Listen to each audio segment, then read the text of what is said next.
Watch out for them snakes, watch out for them snakes. Tryna guess how much you make, tryna watch your plate. Niggas across you for that cake, left could turn to hate. You can't just let them cut them off before it get too late. You gotta watch out for them snakes, watch out for them snakes. Tryna guess how much you make, tryna watch your plate. Niggas across you for that cake, left could turn to hate. You can't just let them cut them off before.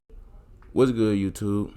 So back with another video, and we finally got some park news, or not park, but like my player news. New badge, they talking about we got new badges now in 2K, 2K20, and it's a lot of badges that that seem really good. You know what I mean? Like the first step badge seemed pretty good. You faster off the first step, which means like centers and stuff can't guard you.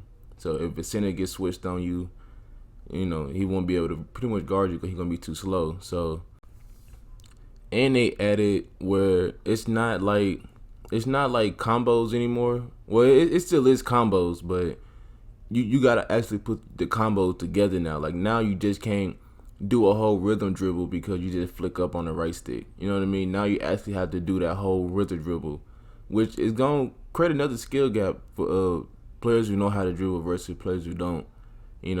Versus players, if you just only know how to flick a stick to do dribble moves, well, it's gonna be tough for you next year. You're really gonna have to learn. So, if y'all want to be good at dribbling, y'all probably want to start learning how to dribble now. You know what I mean? So when 2K20 come out, y'all already have a little grasp of it, how to do these moves. And they said that all the badges in the game is pretty much redone. You know what I mean? Like all the OP badges aren't OP anymore, and they're gonna be doing some tuning every. I don't think that like every week, but they said they're gonna do consistently tuning to badges to keep the game balanced.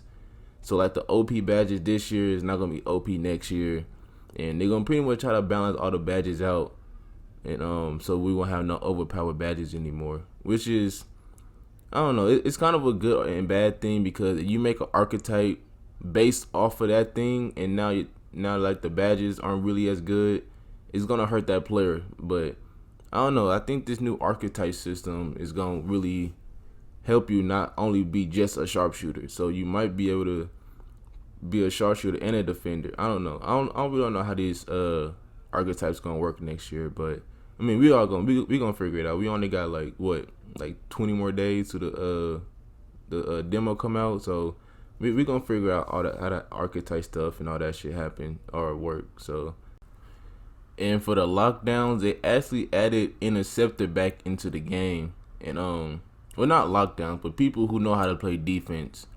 If you know how to play defense, the interceptor badge is important, bro. It really is, because now you won't be tipping passes. You will catch them now. You know what I mean? You're not just gonna be tipping passes, and the ball gonna be bouncing 20 feet out of bounds. You know what I mean? Like these bad animations they got in the game. And I'm actually happy that they put interceptor back in the game, because this is the badge that we needed. This is the badge that was in 2K in previous years, and now it's back in the game. And they also added volume shooter back into the game. It's not like the old volume shooter is to where like if you're not taking shots you're gonna be cold. They actually put it back in the game, so it actually helps you. So we just gonna have to see how it actually works. They said it's only a positive thing, not a negative thing, because back in like 2K16 and stuff, when you got volume shooter, your player would play a whole lot different than when he didn't, which is, I don't know, kind of crazy, because it's a badge and it actually hurts your player. So we just gonna have to see how that badge ended up working out. They added a thing where you could see where the offensive player is going, or the person you guarding is going. It's gonna be like little arrows. NBA Live did this. It showed you like where the person is going next, and I really don't know how I feel about that. Having arrows show where the person you guarding is gonna go. I don't know how I feel about that, because I don't know. I feel like it's gonna make bad defenders kind of good. You know what I mean? That's the whole point of being a defender. You know what I mean? Or being good at defense is you gotta know where they're going. If you telling people where they're going, You know what I mean? It pretty much beat the purpose. You know what I mean? So like, and I feel like this whole, they call it read and react. This little arrow thing on defense, they call it read and react, and I feel like it's really only gonna be valuable to the defensive builds.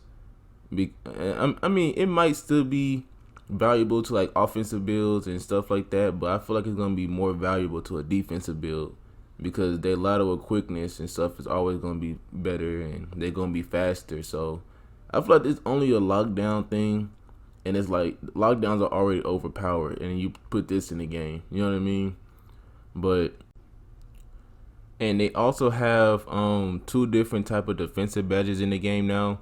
It's not this one lockdown badge or a rim protector badge. I think they still might have rim protector, but they got a new badge called paint defender, or I think it was like post lockdown or something like that. So you'd be better guarding post players, and they probably did that because they see how overpowered post players are in this game, or in 2K19. So they probably did that pretty much for the fact that post players is really just overpowered in this game. So that's probably why they added that into the game. They also, the other badge is I think it's like perimeter defender, and I'm pretty sure it's just like the defensive stopper badge that's already in the game. It probably isn't no difference to it, but the only difference to it is probably that the perimeter defender only go on like smaller players, which pretty much makes sense because they are on the perimeter defending. But they also added a new thing to where you could we call it like the D-pad glitch and Dexing and stuff like that. So they actually put it in a system to where you could actually, I think they might have off-ball moves now to where you could actually cut and explode to the rim and stuff instead of just D-padding. So they probably still got, they took the D-padding out and probably put that in because they seen that that's the only way you could really create space off ball.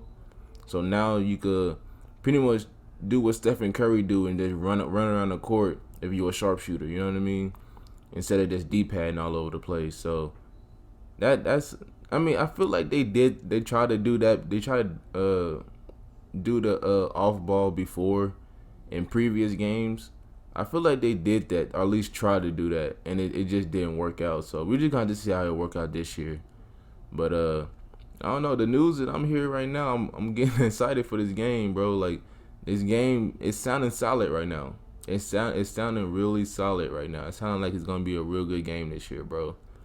And 2K needs to keep making good games, bro. Cause 2K19 wasn't really a bad game, bro. People gave it hell for no reason, but 2K19 was really a good game, to be honest with you, bro. It was way better than 18. 18 was trash. But I appreciate everybody who made it this far in the video. If you are new here, hit that sub button. And if you're a regular here, hit that like button, bro. It takes 2 seconds.